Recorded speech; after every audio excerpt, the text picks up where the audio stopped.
نحمدہ و نصلی علی رسولہ الکریم۔ لاہور سے ہمارے پاس ایک سوال ہے کہ کیا تقریر کرنے کے اور نعت پڑھنے کے پیسے لے سکتے ہیں یا نہیں؟ تو اس والے سے میرا فتویٰ بھی موجود ہے۔ فتویٰ انشاءاللہ سوشل میڈیا پر، واٹس ایپ پر اور دیگر جگہوں پر شیئر کر دوں گا۔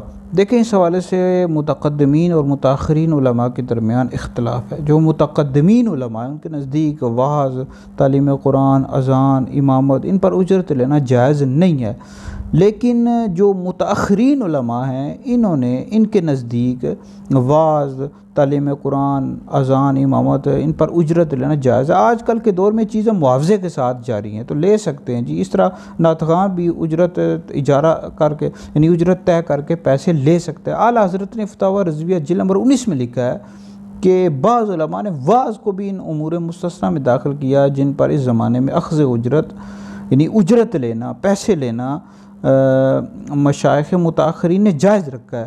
تو لہٰذا یہ تعلیم قرآن، اذان، امامت اور اس طرح وعظ، تقریر کرنے کے پیسے لے سکتے ہیں، جائز ہے جی۔